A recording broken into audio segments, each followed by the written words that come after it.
To SP smart hybrid competitive schooling system. बच्चों यहाँ पे फुल टेस्ट 9 का मैं सॉल्यूशन आपको दे रहा हूँ।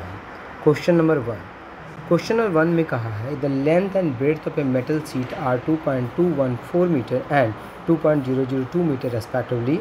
The area of this sheet up to 4 correct significant figure is.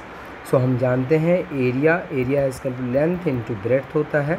So length अगर यहाँ पे हम देखें तो लेंथ इजकल टू 2.214 गिवन है, into breadth is equal to 2.002 given है।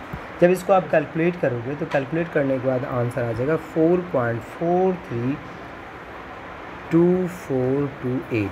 ये आपका यहाँ पे आंसर आ जाएगा।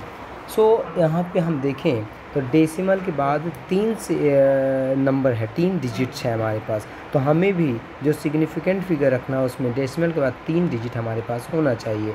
सो अगर हम यहाँ पे देखें तो हमारा answer 4.432 this is metre square is the correct answer. Now question number 2 में देखें तो इसमें कहा है क्वेश्चन नंबर 2 में कि imagine A system of units in which the unit of mass is 10 kg, length is 1 kilometer and time is 1 minute. Then 1 joule is in this system is equal to 1 joule is equal to कितना होगा अगर ये system सारा है तब, ठीक है। So this is equal to हमारे पास फार्मूला होता है N1 this is M1 this is L1 का स्क्वायर। देखो वर्कडन जो होता है जूल किसका यूनिट है, वर्कडन का, तो वर्कडन का dimension formula ml square T-2 होता है। सो M1 L1 स्क्वायर T1 का power -2 and this is equal to N2 this is equal to M2 this is L2 and this is equal to T2 की power -2। सो अगर हम देखें यहाँ से तो N2 और N2 इक्वल टू कितना हो जाएगा, this is equal to M1 upon M2 के power 1 and this is equal to L1 upon L2 के power 2 and this is equal to T1 upon T2 के पावर माइनस कितना हो जाएगा 2 हो जाएगा। सो अगर हम सबकी वैल्यू यहाँ पे पुट करें तो this is equal to N1 भी आएगा, तो N1 इक्वल टू कितना है 1 जूल इनटू तो मास इक्वल टू कितना हो जाएगा, बोला है मास को केजी में कन्वर्ट करने के लिए, ठीक है। तो ये तो केजी में होता ही है, जो केजी जो होता है हमारा सिस्टम तो केजी ही है हमारा, तो 1 केजी तो नीचे कितना हो जाएगा M2 किस में करना 10 केजी में करना, पावर कितना 1 एंड L1 अपॉन L2 इसका पावर 1 हो जाएगा। L1 अपॉन L2 तो L1 क्या होता है मीटर में होता है लेंथ, और करना किस में है 1 किलोमीटर में करना है। So this is 1 kilometre, power कितना 2 एंड टाइम को किस में कितना करना है 1 मिनट में, तो 1 सेकेंड अपॉन 1 कितना हो जाएगा मिनट, पावर कितना -2। So this is equal to N2 equal to 1 into 1 KG गया तो कितना हो गया 1/10 इंटू 1 मीटर, तो 1 मीटर इक्वल टू कितना 100 centimetre. So this is equal to इसको करना किस में आपको किलोमीटर में, तो मीटर को मीटर में ही रहने दो, किलोमीटर को कन्वर्ट करो तो 1000 मीटर, पावर कितना हो गया 2 और 1 सेकेंड अपॉन 60 सेकेंड, पावर कितना हो जाएगा -2। ये मीटर यहाँ से कट गया बेटा।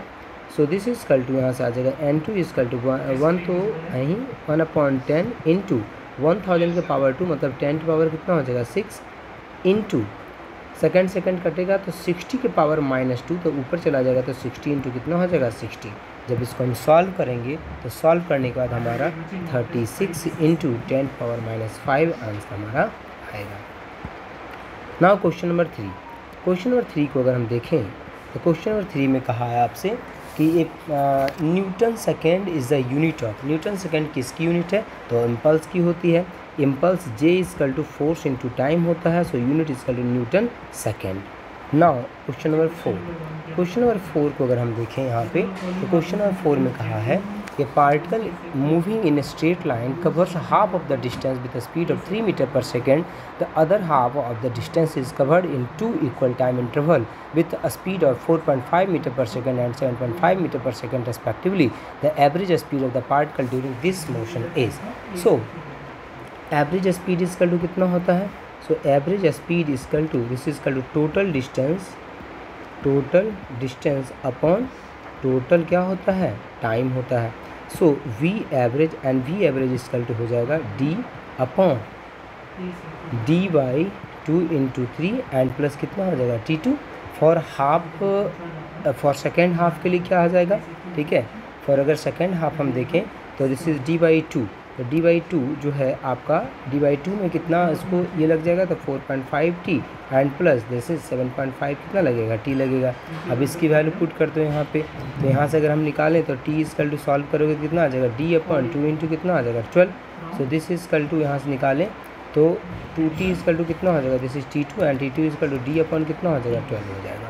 सो average speed equal to this is v average and v average equal to होगा d/6 प्लस d/ कितना हो जाएगा 12। सो कैलकुलेट करोगे तो 4 मीटर पर सेकेंड इसका आंसर आएगा। ना क्वेश्चन नंबर 5, अगर क्वेश्चन नंबर 5 को देखें हम यहाँ पे, क्वेश्चन नंबर 5 में कहा है a particle is projected at an angle theta with a speed u from the ground. The speed of particle when it is moving at angle alpha from the ground is, ठीक है। सो horizontal speed जो होता है बेटा remains क्या होता है, same होता है। सो u cos थीटा जो हो जाएगा वो किसके बराबर हो जाएगा, so this is v cos of alpha के बराबर हो जाएगा। So v equal to this equal to u cos theta divided by this equal to cos of alpha. So this is equal to u cos theta into आप क्या लिख सकते हैं इसको, सेक ऑफ अल्फा लिख सकते हैं। This is the answer. Now question number 6, question number 6 को अगर देखें तो क्वेश्चन नंबर 6 में कहा है यहाँ पे कि if r is the maximum horizontal range of the particle then the greatest height obtained is. तो r जो है बेटा रेंज है, तो रेंज इजकल टू कितना होता है, this is equal to u square sine 2 थीटा अपॉन कितना होता है g होता है।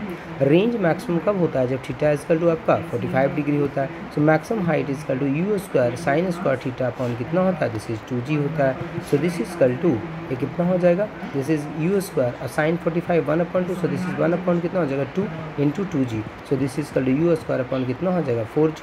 और रेंज की मैक्सिमम वैल्यू कितनी होती है, u स्क्वायर अपॉन g होता है। So this is equal to हम maximum height is equal to range upon कितना लिखेंगे 4। This is the correct answer.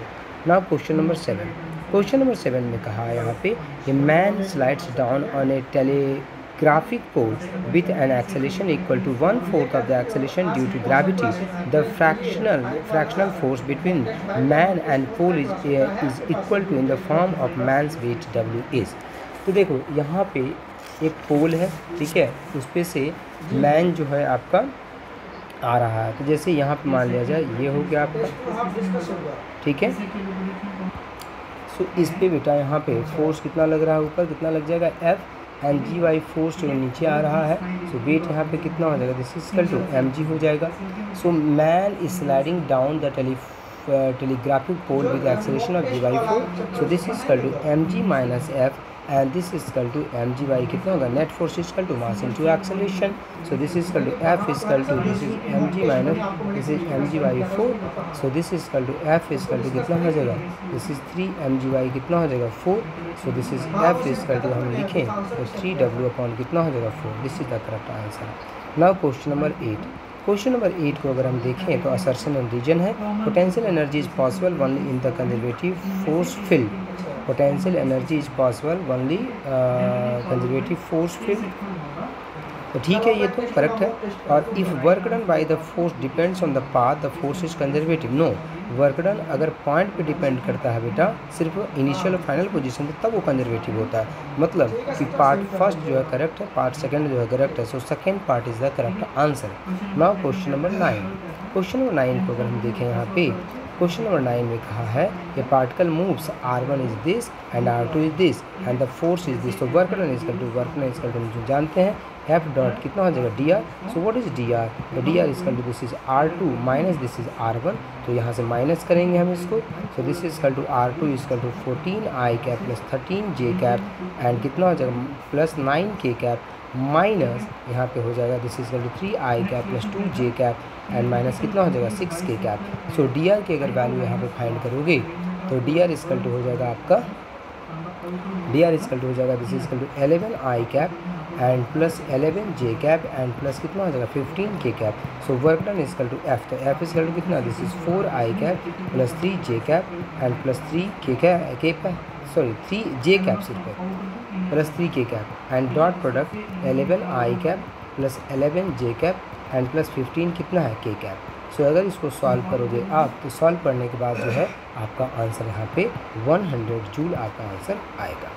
Now question number 10, question number 10 को अगर हम देखें तो a particle of mass m is rotating in a plane in a circular path of radius r, it's angular momentum is l the centripetal force acting on the particle is. So centripetal, what is centripetal force? So centripetal force this is equal to mv square upon कितना होता है, this is r होता है, और angular momentum l equal to कितना होता है, this is equal to mvr होता है. सो v इक्वल टू कितना हो जाएगा, दिस इज l अपॉन कितना हो जाएगा, दिस इज mr होगा. Putting the value of, let this is the equation 1, अगर इसकी वैल्यू इक्वेशन 1 में पुट कर दोगे तो एफ सी इक्वल टू कितना हो जाएगा, this is equal to m upon r into this is l upon mr का कितना हो जाएगा whole square. So this is equal to F C equal to this is equal to m upon r into l square upon this is equal to m square r square. So this is equal to l square upon, so this is equal to m r कितना हो जाएगा, कि this is the correct answer. Now question number 11. तो बेटा question number 11 से आगे मैं next video में आपको बताऊंगा.